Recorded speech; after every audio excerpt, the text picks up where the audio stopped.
The rain came sideways, driven by wind sharp as glass. The river below the bluff boiled brown, swollen from 3 days of storm. 2 men struggled down the muddy slope, boots sliding, breath steaming in the cold night. One carried a burlap sack that writhed faintly, as if something inside refused to die. "Should have done it clean," one muttered. "Orders said quiet," the other spat. "Ain't our place to ask why." They reached the water's edge. The sack kicked once, weakly. A muffled cry rose above the storm, the sound of a woman fighting for her last breath. "End it," the taller man said. He shoved the sack into the current. The river swallowed it whole, dragging it downstream between flashes of lightning. The men stood for a moment, faces lit ghost-pale by the sky. Then they turned and vanished into the dark, their boots leaving no tracks the rain didn't wash away. The sack spun, snagged on a half-fallen branch jutting from the bank. Inside, the woman gasped through soaked burlap, wrists tied, face pressed into the wet weave. She tried to scream, but the gag turned it to a whimper. Her hair clung to her cheeks, and through it, a single white ribbon fluttered loose, bright against the black water. She had been a teacher once. Her name, Clara Monroe. She'd taught children to read, to hold their heads high. Now her name was a curse in town, whispered behind hands. They said she'd ruined a man's family, shamed a soldier's son. Lies had teeth, and they'd torn her life apart. A piece of driftwood struck the sack. It broke loose, spinning downriver again. Her breath came shallow, heart pounding like hooves in her chest. Then, blackness. Dawn broke thin and gray. The storm had passed, leaving mist on the fields and the faint sound of frogs waking by the shore. A man rode the fence line on a chestnut horse, his young daughter perched on the saddle in front of him. The man, Thomas Cole, widowed rancher, quiet as the hills, reined in when the girl pointed. "Papa, look!" Near the reeds, the burlap sack had caught again, half submerged. Something about it made Thomas uneasy. He swung down, boots sinking into the wet earth. The girl watched, clutching his hat for him, her little fingers pale in the morning chill. Thomas knelt beside the sack. It moved. He pulled his knife, cut the rope.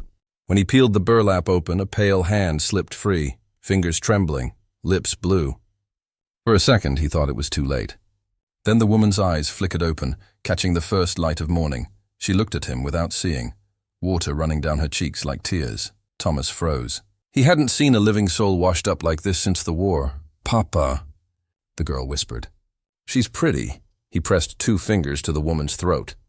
There, a pulse, faint but stubborn. He looked back at his daughter. "Abby, fetch my coat." The girl obeyed, running through the wet grass. When she returned, Thomas wrapped the coat around the stranger's shoulders. Mud streaked her face.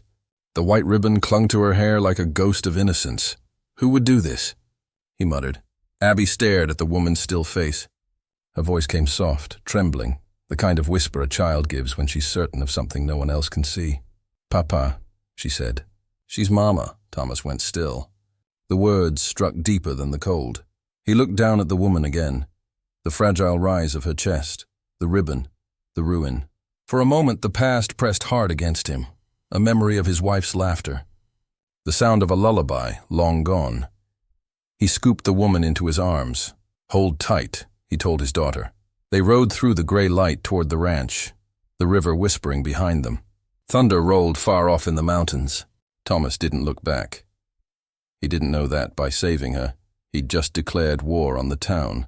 Thomas pushed through the cabin door, boots dripping mud, arms heavy with the limp weight of the woman. Rain still hammered the roof like 1,000 tiny nails. The hearth was cold, the air thick with damp wood and silence. He laid her on the bed that hadn't been touched since his wife passed. The quilt smelled faintly of lavender and smoke, a scent that once meant home, now only ache. Abby hovered near the doorway, eyes wide. "She's still breathing?" "For now," Thomas said. His voice came low, rough with disbelief. "Fetch some towels." "Warm water too." The girl darted off. Thomas peeled back the coat. Mud streaked the woman's arms, her skin bruised blue and gray. Her lips moved, soundless. Beneath the grime, she looked young. Too young to have seen that kind of cruelty. When Abby returned, Thomas helped her sponge the dirt away. The child's hands were steady, careful. "She's got a ribbon," Abby whispered, holding it up, the same white strip of cloth they'd found tangled in her hair. "Keep it," he said. We'll see she gets it back. They worked in silence. The fire caught, throwing light across the walls. Rain softened to a whisper on the window pane. The woman stirred. A soft moan escaped her lips. She tried to turn, but winced in pain. Abby dabbed her forehead with the damp cloth. "Easy, ma'am," Thomas said. "You're safe here." Her lashes fluttered. Then, through cracked lips, one word slipped out. Barely more than breath. "Eli." Thomas froze. The name cut through him like barbed wire. "What did she say?" Abby asked. "Nothing," he muttered, though the word hung in the room like smoke. Eli. His brother. Dead 5 years, buried with his sins. Or so Thomas thought. He stood pacing once. The firelight carved his shadow long against the wall. Fate had a cruel humor, washing up a stranger who carried a ghost's name. Abby pulled the blanket higher around the woman's shoulders. "She's shaking." Thomas crouched beside the bed, studying the stranger's face. Rain had cleaned away the blood, revealing soft features. Freckles across her nose, a faint scar near her temple. He didn't recognize her, but something in her stillness pricked at him, like déjà vu in a dream. "You did right finding her, Papa," Abby said. "Mama would have too." He didn't answer. The night stretched on. He fed the fire, changed the water, tried not to watch the way her chest rose and fell, each breath like a decision. Outside, coyotes called across the plain, long, lonesome sounds that slipped through the walls. By dawn, the storm had passed. Light crept in through the small window, painting the cabin gold and gray. Thomas sat in the chair beside the bed, half asleep. When he opened his eyes, the woman was awake. She looked around, eyes darting from the walls to the ceiling, then to him. Confusion shadowed her features. "Where am I?" Her voice rasped like broken glass. "My place," Thomas said. "Near Dry Creek. Found you down by the river." Her brow furrowed. "The river?" She swallowed hard, then whispered, "They meant to drown me." Abby appeared with a cup of water. "Here," she said softly. The woman took it, trembling. When she drank, her hands shook so bad Thomas had to steady the cup. Her fingers brushed his, ice-cold, fragile as glass. "Thank you," she said. I was gone," Thomas nodded once. "You nearly were." She looked down at the quilt. "Why help me?" "Didn't seem right to let you die." For a moment silence hung between them, the kind that carried things neither dared say aloud. Then Abby smiled shyly. "I told Papa you were Mama." Color touched the woman's cheeks. "Your mother?" Abby nodded, proud and certain. "You came back 'cause we needed you." Thomas turned away, jaw tight. "That's enough, Abby." The girl retreated, clutching the white ribbon in her small hand. When Thomas looked back, the woman's eyes had filled, not with weakness, but something like sorrow and disbelief. "I'm Clara," she whispered. He tipped his hat slightly, more habit than courtesy. "Thomas Cole." Their gazes held, two people bound by accident, loss, and the echo of a name neither could explain. Outside, the world dripped quiet after the storm, but inside, something new had begun to breathe. Days passed, and the color slowly returned to Clara's cheeks. The fever broke one dawn with a gasp and a shiver, leaving her weak but alive. The cabin smelled of boiled herbs and wood smoke. Outside, the storm had scrubbed the sky clean, wide and endless, the kind of blue that made a person feel small. She sat by the window, wrapped in a wool shawl, watching Thomas mend a saddle out near the fence line. Each movement was deliberate, steady, as if work was his way of praying. Abby played in the dirt nearby, braiding twigs into her doll's hair. "Papa says you'll be well soon," Abby called. "Then maybe you can stay." Clara smiled faintly. "We'll see, sweetheart." Her voice was stronger now, though it trembled when she slept. In her dreams, she still felt the cold bite of water and heard the laughter of men who thought drowning her would erase their lies. When Thomas came in for supper, he found her sitting upright for the first time.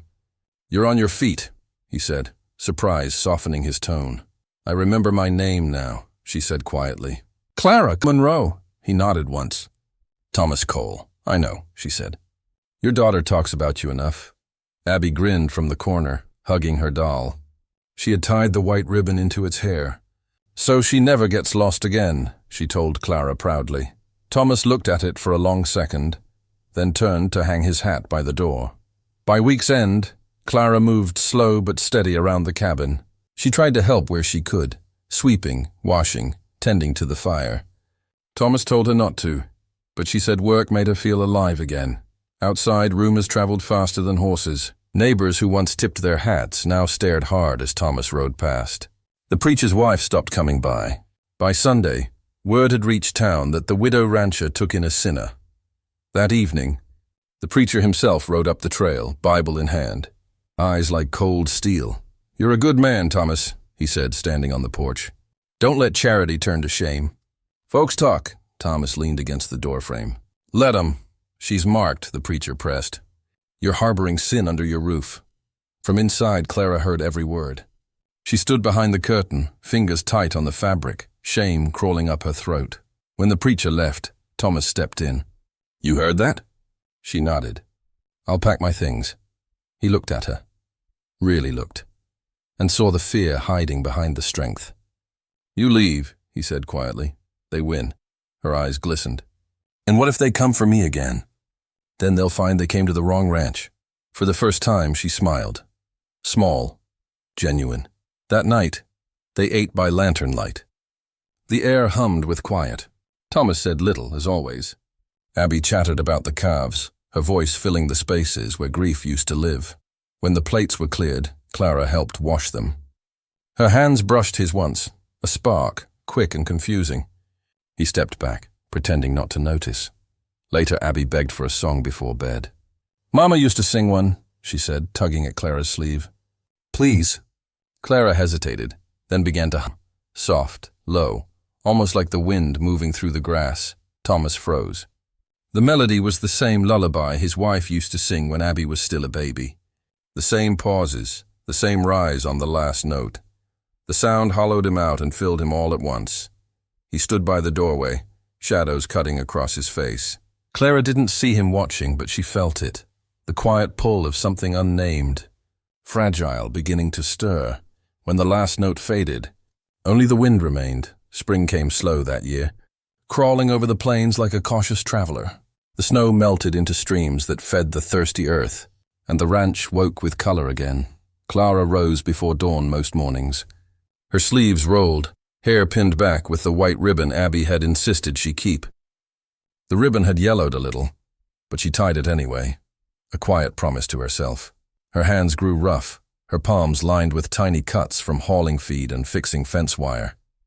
Thomas told her she didn't need to work, but she only smiled. "I need to feel the ground again," she said. "It reminds me I'm still here." He didn't argue. Some wounds, he knew, didn't heal by resting. Behind the barn, Clara found a small patch of soil that caught the morning sun. She planted a handful of seeds she'd kept in a tin box since her teaching days.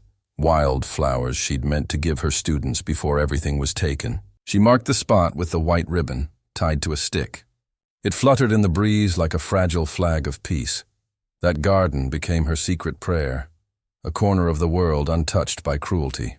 By mid-season, Thomas had grown used to her voice in the yard, her footsteps on the porch, the soft sound of her laughter mixing with Abby's. She moved through the ranch like she'd always belonged there.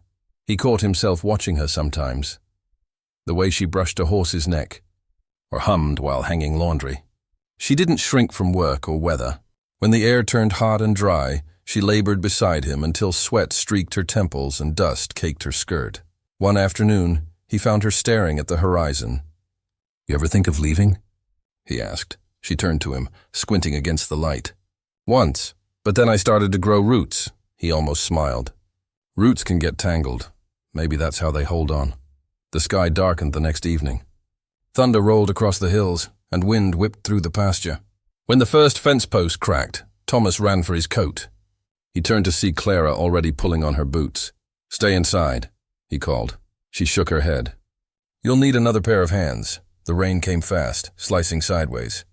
They worked side by side, wrestling boards and rope, soaked through to the bone. Lightning lit her face, fierce, determined. When a gust ripped the hammer from his grip, she caught it mid-air and laughed, breathless. By the time they finished, both were dripping, shivering, but alive with something wordless. He caught her smiling at him through the rain, and it hit him like warmth after a long winter. She wasn't a fragile victim anymore. She was fire, steady, and bright. Later, they sat under the eaves, steam rising from tin mugs of coffee. The rain slowed to a hush. Abby slept inside, her doll clutched tight. Clara held her cup close, fingers trembling from the cold. "You don't talk much," she said. "Nothing worth saying," he replied. She smiled softly. "Maybe that's why I trust you." He looked up, caught off guard. Her eyes reflected the lamplight, clear, unguarded. For the first time, he laughed, a low, startled sound, rough from disuse. She joined him. The world outside smelled of rain and earth. For a brief, fragile moment, the ghosts were quiet. Inside the cabin, Abby stirred. She padded out in her nightdress, rubbing her eyes. "Mama," she murmured. Clara froze.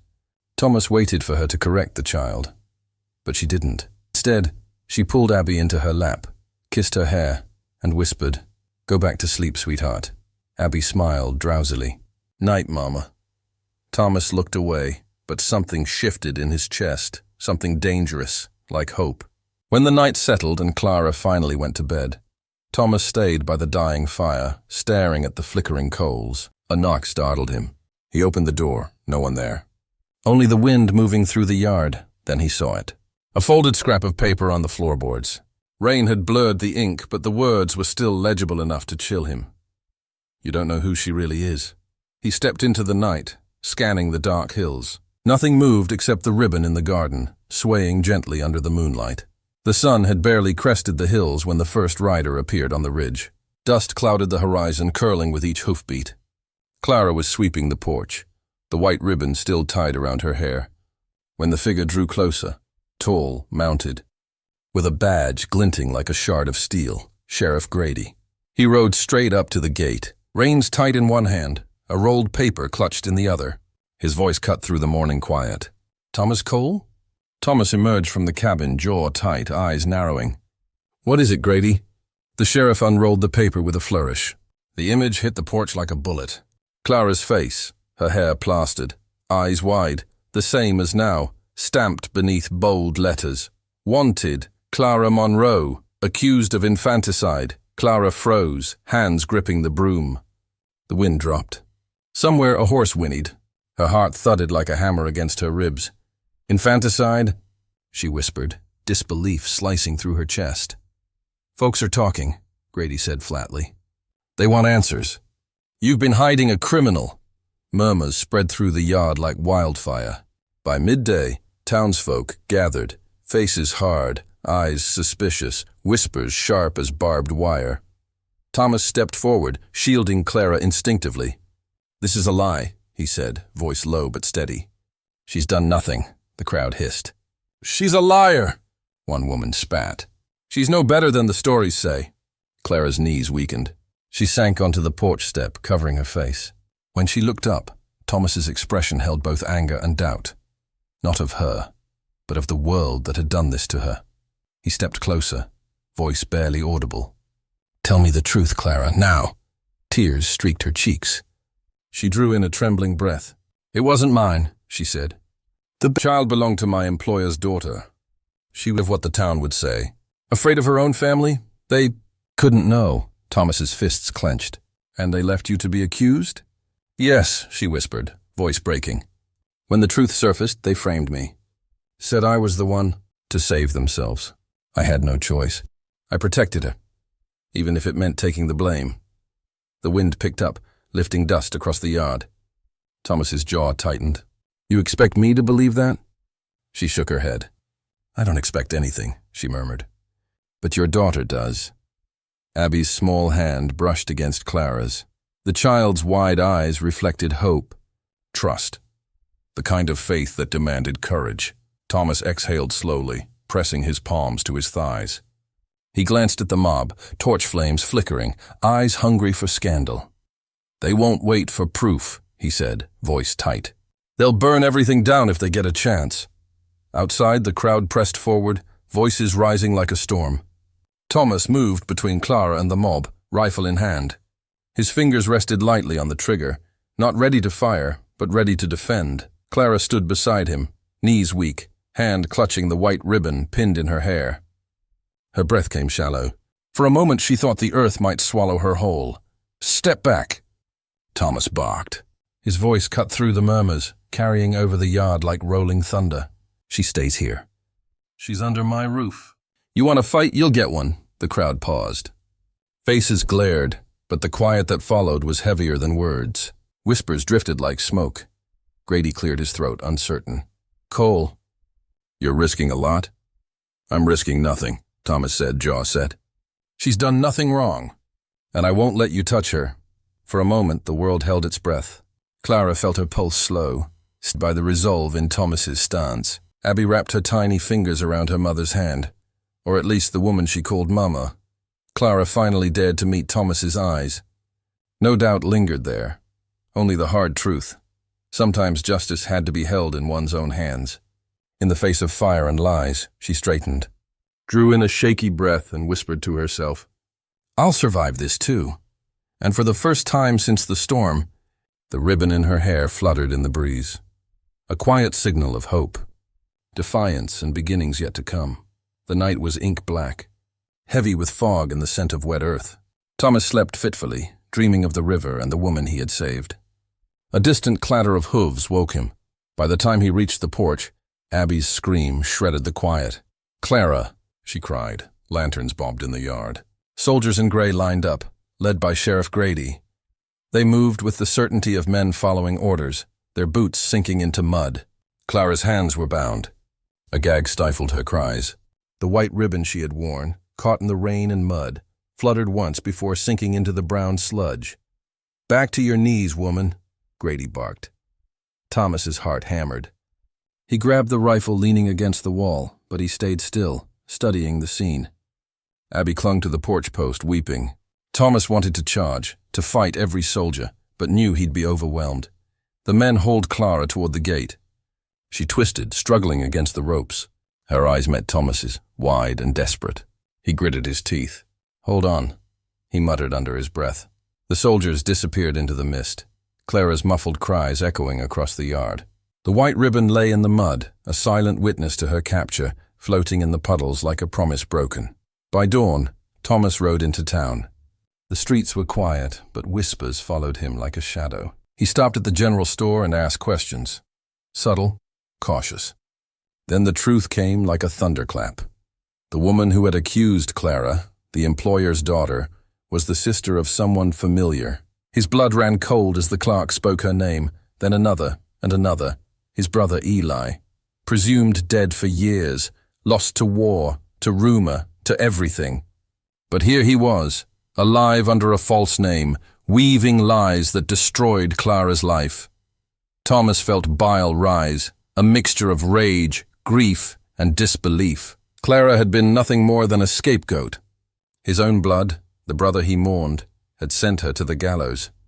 The wind carried the stench of horse dung and smoke. Thomas clenched the reins. The world seemed too cruel for words, but he could not leave her there.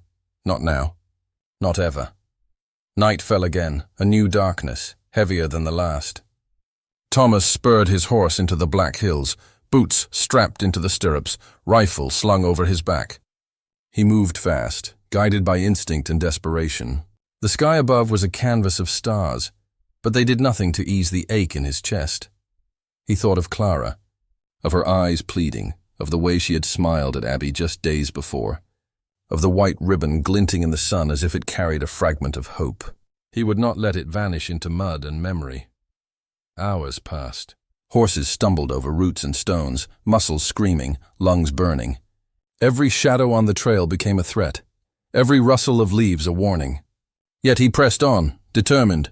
The town's gallows loomed ahead like a jagged tooth against the horizon. Lanterns flickered, casting long, trembling shadows. Soldiers lounged nearby, indifferent, assuming she would be there until morning. Thomas dismounted, landing silently in the dirt. The rope creaked above. Clara swayed on the platform, her bound hands twitching. The white ribbon, dislodged in the struggle, had caught in the top post, a pale mark against dark wood. He swallowed hard. One deep breath, one plan, one ride or die. He adjusted his rifle and waited for the perfect moment, heart pounding as though it would burst. He had come for her, and nothing, not law, not blood, not fear, would stop him, for Clara, for Abby, for the ribbon, for hope he could not afford to lose. The night was thick with fog, stars hidden behind a low cloud cover. Thomas approached the sheriff's camp silently, horse hooves muffled by mud and pine needles. Lanterns swung lazily, casting golden halos that trembled in the darkness. Clara sat on a rough bench near the fire, wrists bound with rope, her face pale but eyes sharp. The white ribbon had survived the mud, tied loosely around a torn corner of her shirt, a small beacon of defiance amidst her captivity. From the shadows, a figure emerged. Tall, lean, coat buttoned tight, a soldier's insignia glinting in the lantern light. Eli. She knew too much, he said, voice calm, almost amused. His eyes swept over Thomas with the smug precision of a man who believed himself untouchable. And now you're going to pay for letting her live. Thomas dismounted, boots sinking into the damp earth. His hands rested on the rifle at his side, not raised yet, but ready. Eli, he said evenly, jaw tight. It's been a long time. Too long, Eli's lips curved. You never understood. You never understood why I had to do what I did. Thomas's eyes darkened. Years of guilt, of loss, of assuming his brother dead, churned inside him. Eli had survived, hidden, and ruined an innocent life while Thomas mourned. Clara shifted slightly, whispering under her breath, barely audible. Thomas, he killed the real child's mother. He made me take the blame. Her words struck Thomas like a whip. His hand flexed around the rifle. He stepped closer. I'll make this right, he murmured. The wind shifted. Soldiers stirred. A twig snapped underfoot. Thomas knew the fight would come before dawn. Gunfire erupted. Bullets tore through the fog, whistling past trees and splintering the rough benches of the camp. Thomas dove to shield Clara, her body pressed against his. Sparks of fire caught in their hair, lanterns swinging and cracking. Eli fired from the shadows, a streak of cold light from his pistol flashing. Pain seared through Thomas's shoulder, a bullet ripping through fabric and muscle. He gritted his teeth and fell, dragging Clara behind him. Clara! He gasped. Her hands trembled. She had never held a gun before, never even thought to. But fear and rage gave her strength. She grabbed a pistol from the ground. Fingers shaking, she aimed and fired. The shot rang loud in the dark, and one of Eli's men went down. The second shot hit its mark. Eli staggered back, clutching his shoulder where Thomas had not anticipated. The smug confidence flickered. You pay for this, he snarled, voice ragged. But the fog swallowed him as he limped into the night, leaving the camp in chaos. Thomas slumped against a tree, breathing heavy, blood staining his coat. Clara collapsed beside him, chest heaving, hands pressed against his wound. You okay? She asked, voice cracking, eyes wide with panic and adrenaline. Better than him? Thomas rasped, trying to smile through the pain. His hand brushed hers, finding the white ribbon tangled in her sleeve. He grasped it tightly. You were brave, he said. More than I ever imagined. Clara's lips quivered. I had to. The first light of dawn crept across the hills, pale and silver. The fog began to lift, revealing the forest scarred with spent bullets and the scent of smoke and wet earth. They remained pressed together, battered, alive, listening to the distant sounds of retreating men. Thomas's shoulder throbbed, but in that quiet, Clara felt something shift, a bond forged in fire, in fear, in survival. The white ribbon still clung to her shirt, muddy and torn, but it fluttered faintly in the morning breeze, a symbol of defiance, of survival, of the fight they had endured together. Thomas exhaled slowly, letting her lean against him. Their eyes met, exhaustion, relief and something fragile, unspoken, passing between them. For the first time since the storm, the world felt still enough for hope. The wind carried a coppery scent as Thomas crept toward the barn, each step slow, deliberate. His shoulder throbbed where Eli's bullet had struck, but adrenaline steeled him. Lantern light flickered inside, painting the wooden walls in shadows and fire gold. Inside, Eli waited, sweat and blood streaking his face, pistol leveled at Abby. The girl clutched the white ribbon in her small hands, terror in her eyes. Clara, Eli barked. Confess. Admit what you did to that child. Clara stepped into the doorway, hands raised, unarmed. Her heart thundered, but she held the ribbon, frayed, muddy, a symbol of everything stolen and survived. "You once tied this in your daughter's hair before you left," she said, voice calm but fierce. "She deserved better. We all did. And I will not let you hurt her again," Eli faltered, jaw tightening. Rage warred with shock in his eyes. "Dare?" Thomas limped forward, rifle steady despite his wound. "Enough, Eli," he growled. "Let her go. It ends now." The barn seemed to hold its breath. Lanterns swung, casting quivering light across splintered beams and dusty hay. Eli's finger twitched on the trigger, but Clara's gaze never wavered, holding the weight of truth and defiance. "You think you can command the world," she said. "You lost it the day you abandoned what mattered. Now it ends." Eli's hand shook. Thomas tightened his grip on the rifle. The shot cracked, thunderous in the confined space. One lantern exploded, fire leaping into the rafters. Hay caught instantly, the barn groaning as smoke curled thick and black. "Run!" Thomas shouted, grabbing Clara's arm. But Clara was already moving. She grabbed Abby's small hand, holding the ribbon high as they dashed toward the door. Flames licked at their heels, sparks raining like fiery snow. Eli staggered, screaming, pistol firing wildly. Thomas returned fire, forcing him back. The barn roof shuddered, beams snapping. Smoke stung their eyes, lungs searing. Clara pulled Abby into the open, stumbling onto the dew-soaked grass. Behind them, the barn became a furnace, fire roaring, heat like a living thing. Eli's scream echoed as the roof collapsed, burying him in timbers and flame. They fell to their knees, coughing, shaking, the world reduced to fire, ash, and the acrid scent of smoke. Clara looked down, and the white ribbon lay half-burned in the dirt, a frayed witness to survival, defiance, and the cost of justice. Abby clutched her mother's hand tightly. "Mama?" she asked, wide-eyed. Clara brushed ash from the child's hair, holding her close. "I'm here, sweetheart. We're safe now." Thomas knelt beside them, blood seeping through his sleeve, but eyes fierce and steady. He pulled a hand over his face, tasting ash and sweat. "It's over," he said. For a moment the world was silent except for crackling flames and the wind rustling across the field. Smoke drifted skyward, carrying remnants of the past with it. Clara bent and picked up the white ribbon, dirt and burn marks marring its surface.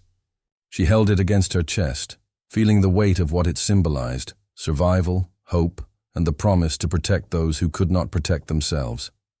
Abby tugged at her skirt. "Will it be okay now?" Clara smiled faintly, brushing hair from the child's face. "Yes, Abby, now it's okay." Thomas surveyed the ruins of the barn, the embers still hissing. He placed a steady hand on Clara's shoulder, silent acknowledgement passing between them. They had fought fire, lies, and blood and emerged alive, changed, but unbroken. As the first rays of sunrise touched the field, ash drifted lazily across the grass. The half-burned white ribbon lay in the dirt, a scarred but enduring symbol of resilience. The storm had passed. The spring sun warmed the ranch, turning the plains into a sea of gold and green. Cottonwood leaves fluttered softly in the wind, and the faint scent of wildflowers drifted across the yard. Months had passed since fire, blood, and fear had scarred their lives. Now, there was quiet. Thomas moved among the fields, mending fence posts with careful hands. His shoulder, once pierced by Eli's bullet, carried a scar, stiff and tender, but he walked taller, lighter. The burden of vengeance had passed. A hard-earned peace settled over him. Clara sat beneath the largest cottonwood. Abby curled beside her. Open books rested on their laps, ink-stained fingers tracing letters, teaching the child to read. Above them, tied to a low branch, a white ribbon danced in the breeze, crisp, bright, a promise of endurance and hope. "Mama," Abby asked, pointing, "will it stay there forever?" Clara's hands brushed the girl's hair, smoothing it back. Her eyes followed the ribbon, sunlight catching its threads like tiny flames. "As long as we remember," she said softly. Her voice carried the weight of memory, of battles fought and survived, and of love earned slowly.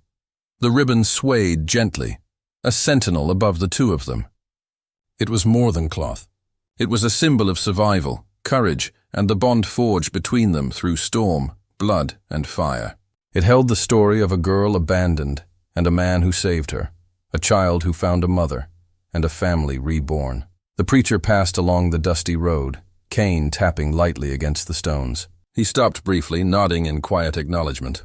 Where once he had warned of sin, Now his gaze carried respect. The scandal that had once festered in whispers had faded. Justice had come quietly, Eli's name unspoken, a shadow that no longer haunted them. Thomas called to the girls, his voice carrying across the yard. "Time for a break, lesson's done!" Abby giggled, jumping to her feet. She tugged Clara along, skipping toward the barn, boots kicking up dust. The white ribbon shimmered above them, catching the sun's warmth as though it too celebrated life reclaimed. Clara paused a moment, hands resting on the child's shoulders. She breathed in the wind, the scent of earth and flowers, and the quiet hum of life returning. Her heart was full, tempered by the echoes of what had been lost, but lighter for what had been gained. Thomas approached, hands on hips, eyes softening as he watched them. "Looks like we've earned it," he said quietly. Clara nodded, glancing upward at the ribbon. She touched it lightly with one finger, feeling its fibers frayed from past struggles but still holding strong. The sunlight struck it just right, threads glowing like strands of hope woven into the world itself. Abby waved toward it. "Mama, look! It's still flying." "Yes, sweetheart," Clara said, lips curving in a tender smile. "It always will, as long as we remember the courage it carried and the love that brought us here." The camera of memory pans outward, the ranch stretching beneath a golden sky. Wind moves through the trees, carrying with it the quiet laughter of a girl learning to read, the steady presence of a man healed by love, and the soft sway of the white ribbon, fluttering like a heartbeat over the land they now called home. Life had returned, soft, hard-won, beautiful. And the ribbon, a simple thread of white, shone in the sunlight, a quiet symbol reborn, a promise kept, a family healed.